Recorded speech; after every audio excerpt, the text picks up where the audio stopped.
Hi everyone and welcome to this week's episode of Fight Chat Friday from TKD Coach Academy. This week is the second in a three-part series looking at the ways to control sparring to bring things towards your advantage. This week we're going to be looking at control of the distance between you and your opponent and how having control of that distance gives you a huge advantage in your sparring matches.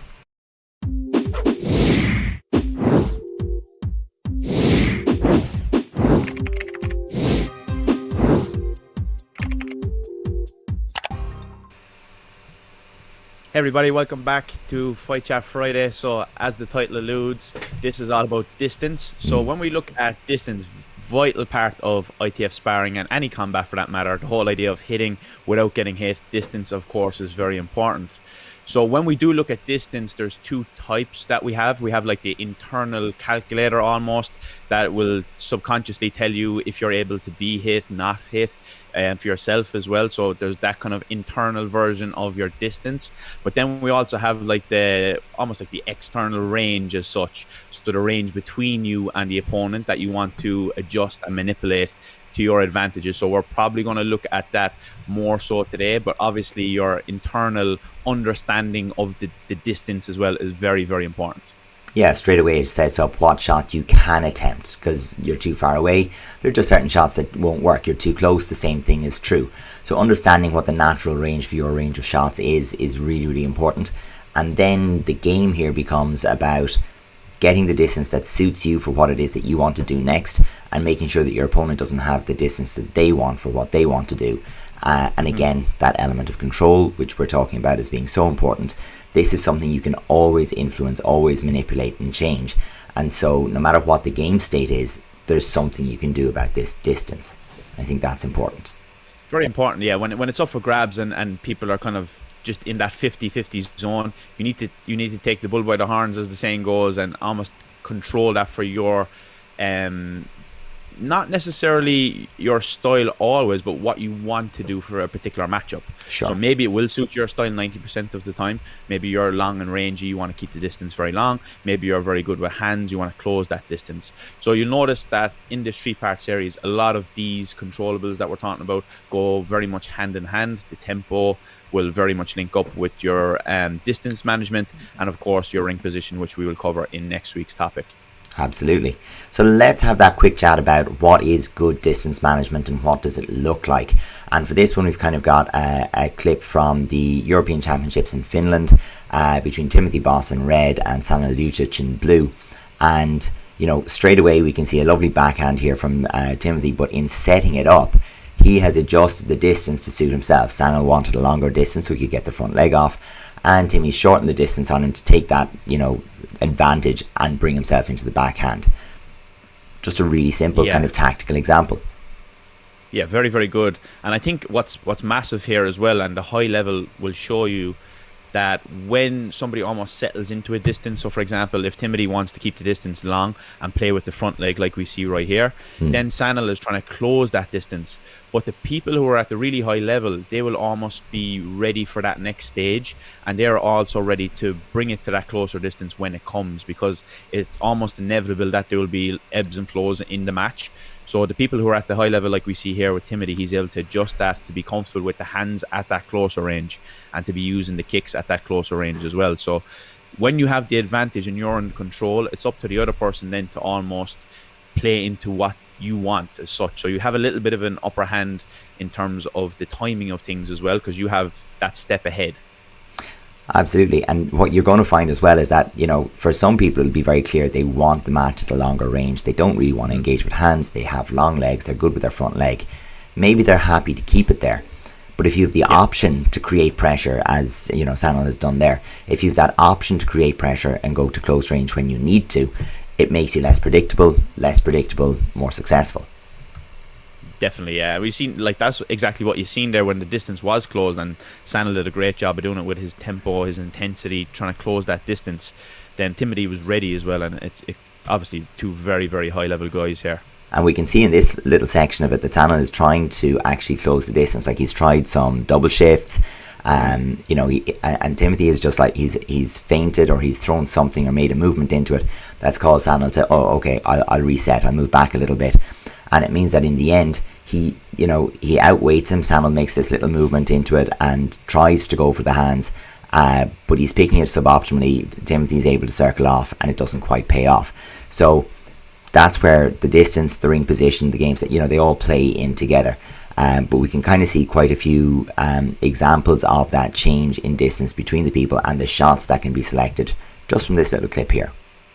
Definitely, yeah. And I think that when you are trying to just extend that distance a little bit further and make it longer, you almost have an extra half a second in terms of your timing when you want to counterattack as well. Sure. So it just gives you that extra little bit of a second to adjust. Maybe you need to step back, and then that gives you more time to react. So it's very useful if you can have that control of the distance and you're comfortable at that long range as well. So we've seen two good examples there. We've seen Timothy using his front leg. We call it keeping the front leg light, and he's kind of testing with it. Yeah. And then on the flip side, Sanel trying to close that distance, and he's using his footwork and his steps to try up the tempo to close in that distance. Absolutely. But let's look at some of them long-legged, controlling and setting that wall out in front of you. So some of those options. So if you have a quality front leg, it does give you some options in terms of setting, in particular, a longer distance. Yeah, here's Luke McGrath red against Michael Mac Roberts, and both of these guys are pretty sharp off the front leg. For Obviously, sure. Luke has a little bit of an advantage in terms of range, so he's almost pushing and pulling with that leg. He's dropping it, keeping it very light, not using his kicks to score really, but he's just using it to take back space. And then Michael actually is doing the exact same thing here in blue. So they're using their front leg to squeeze space and extend space. And what it kind of does, and we'll see it in a later clip, it almost builds a wall that your opponent has to get through. So it's like the walls of a castle. You build a fort, and you have to essentially get through that line of defense to be able to get any shots off. And it's a big advantage if you can have that wall built and you're able to control it, because it gives you massive control in the match.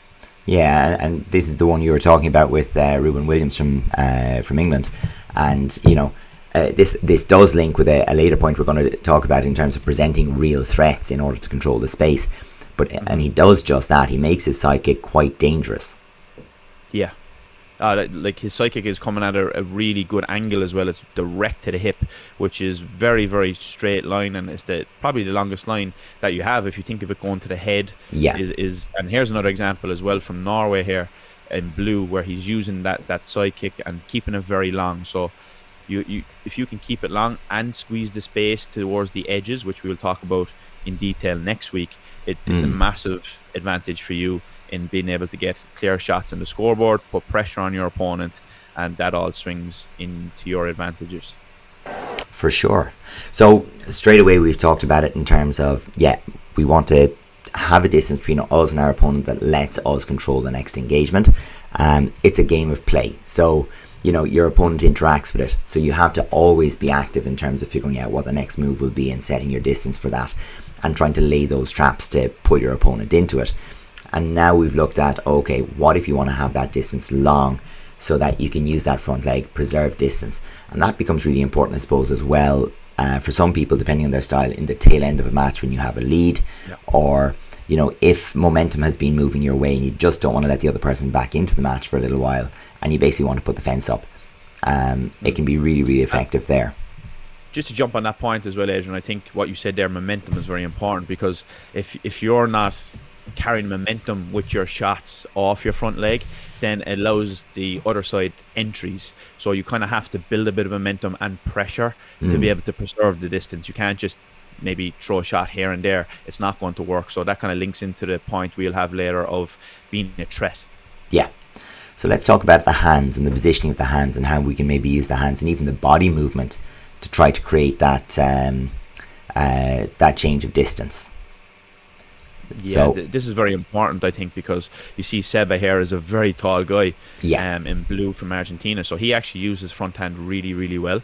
And he's able to almost manipulate the real distance that's there. So by putting his hand out, you have to make those adjustments all the time of the calculation internally of where the distance is at. And that's very useful for him, because clearly he's quite tall and rangy, so he wants to keep the match long and use his front leg. And then he's ready to bring it to hands when he needs to, but he has that extra time because of the distance being so long.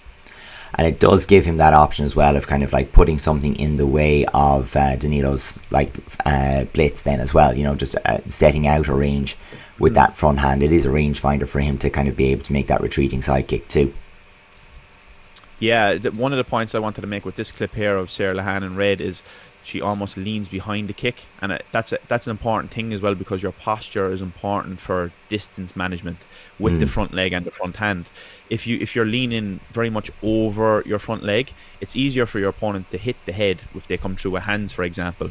Whereas if you kind of like set your stall behind and you're leaning back, it's very hard for the opponent to get into you. But you got to be aware then that your balance needs to be adjusted really quick if they do close that distance on you. But Sure. It's a nice way to kind of set your stall, lean behind that kick a little bit, and just put it out there and threaten. If you can adjust it to the head and to the body, it's really threatening for the other side who are trying to get in and close that distance. It's like, oh, maybe I'll get hit here, and they're conscious of that shot that's there. Yeah, and that's nice. It'll link up to the whole idea of maybe the pull-push or push-pull, depending on what way you want to talk about it. But this one is again coming from the European Championships in Tampere, and we have Adam Shelley from Ireland against Kamil Dobrovolsky. And, what Adam does very, very well in this is he makes the distance long, inviting his opponent to make bigger movements into the space, and lets Adam then step forward into the space himself and close the distance. But he does it with hands, he does it with legs as well, but it's that lengthening and pulling that the person has to stretch a little bit further, and it creates gaps, it creates openings, because you can't go full stretch without exposing something. Yeah, great point. And I think that was a big part of Adam's game. Is usually when you have guys who are really good off the front leg, really long, their hands aren't as good, but the really high level guys, they have that link of great front leg, and their hands are really solid as well. So Adam was one of those guys that he was able to lure people into that distance, like you said, and once they came in, then he had a shot ready. So I think it's a timing thing as well. It gives you more time to counter people cleaner, and of course the longer distance allows you more space for the referees to see it very clearly, because it's a long shot, it's very visible. Yeah, definitely. And it's just one of those things that it's another tool in terms of manipulating the space. So we saw earlier with Timmy and Sanal that when they wanted to push the space, they were using different types of rhythms and movements to bring them just inside the kicking range, so that as the person naturally picked up their front leg, they could be right there with the hands. And there we have Adam using the opposite. He's lengthening the range and inviting his opponent in. And that obviously works better if you're in the lead. But lengthening the range and inviting your opponent in is also, it's a great way of getting them to make an overcommitment. If someone's prone towards doing a foot-to-foot step or a step as a preparatory movement to their front leg, giving them room to do it is a great way to kind of let them, make that mistake so that you can do something with it, and it invites the counter. So we're just seeing that little bit in terms of taking control by just thinking as a little step ahead, and it really will help. Yeah, the big takeaway here for people who are watching, maybe who are starting out in their Taekwondo journeys and are getting to understand the concept of sparring, is the whole idea of the awareness of it. It's like, do you have control of the distance, or does your opponent? And that's the big takeaway here. It's like, can you control the distance in your favor, or are the other side controlling it in their favor right now? So you got to have that awareness, and then have the tools to be able to sway it to your side in your favor. So let's go back to that idea of presenting real threats. And I just want to run that clip with Ruben again and just look at the kind of shots that are thrown. It's not waving the leg out there for the sake of minding the space. The leg is there to do something. We've often talked about how Julio Carlos, when he kicks, he's really kicking. There's a lot behind it. And we can see that the idea of giving a real threat means your opponent has to respect it. And if they make a mistake and they stay too close, they get hit. So yeah, definitely. It's a massive part of this ability to preserve the distance, because if there's not a real threat there, somebody will just walk through you and they'll come right into that space. They'll get you on the back foot. Chances are you're going to be side facing if you're keeping the distance long, because you're more likely to be side facing, which means you're less likely to be able to punch correctly because you don't have a correct body positioning, and your punches aren't going to be effective. So you really have to give legit threats here for it to be an effective style. Now you can link the kind of the flicky front leg and real hard shots, as well as just being unpredictable with the levels to the body, to the head, and this just keeps your opponent guessing. So you're always then in the driving seat, so it forces them to constantly be reactive instead of them taking control. And that's exactly what we're talking about in today's video, you trying to be in control. Yeah, and just to bring people back to that premise, like we always say, like there are several things you can control, and like on a psychological point of view, you can always control your attitude and your input and your work rate basically. But in terms of within the ring, that tempo, the ring position, and as we were discussing today, the distance between you and your opponent, well, these are variables you can take control of. And the most important thing is, no matter what the game state is, you can impact it. You can change something about what you're doing to impact the game state from there. And the more you kind of leverage those and take control of those, the better it is.